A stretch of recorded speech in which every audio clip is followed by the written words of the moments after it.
hydration breaks, ad breaks really. Yes. But what do you think of them? Do I like them? No, I don't. But I think it's the same with a lot of what we're seeing in football now. So Does it break your heart to see that? No. We have grown up, and you've been in the game for 50 years, watching the game as it should be, in its pure form. And then suddenly we're watching 4 quarters instead of 2 halves. I mean, it just seems as though that...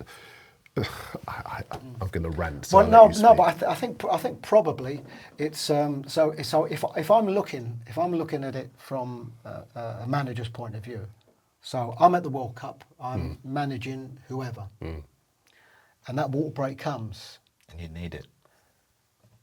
It's maybe I don't want it because we've got really good momentum, Yeah. and it's not that hot a day, and so maybe we need it.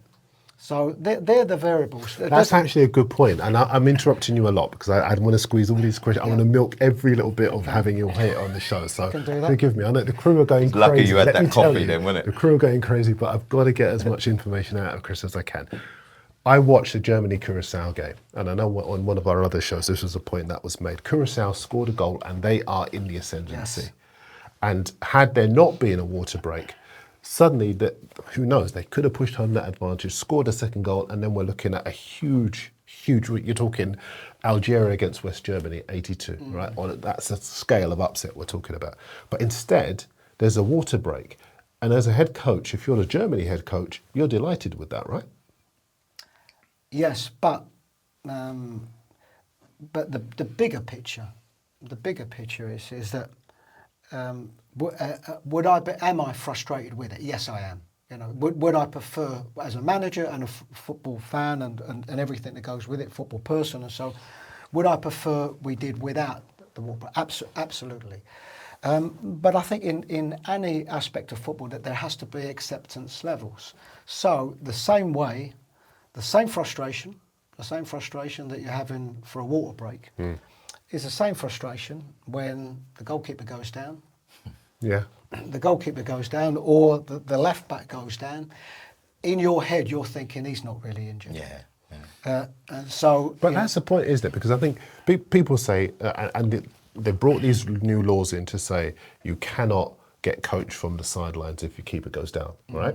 And everyone says, isn't that great? Clap, clap, clap. But then they bring a water break in. So you're losing the same time you would have lost had the goalkeeper gone down. Because what happens during those ad breaks, the players get coached on the sidelines. And the managers use it as an opportunity, as you've been saying, as you're delighted by, you know, you got the opportunity to be able to say, you're letting your winger get free, or you're letting your creative midfielder get between the lines. You've got to get tighter to but I him, think et cetera. it's the same as aspects of our game with VAR. You have to accept what it is.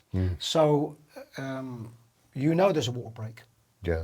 It's not like, you know, they're just throwing one in because it's a hot day or so. You know that water break's coming. It frustrates you when you're in the ascendancy, and you are delighted when you're not. The same way as a player goes down or a goalkeeper goes down, there's an injury. These are the things you have to accept. I think we all know the reason, or a big reason why. What's behind the water breaks, and it is to do with, because and even talking about World Cup, and I remember being in USA in 1990. Oh, 94. 94. With I'd finished by then. I remember going to watch 2 of the Irish games, and that was almost as hot as one I'd been to. I was involved in Italy 90, which was another one. So, you know, there were periods of time when we didn't have, and I've got a feeling that 94 might have been the start of the thought of water breaks.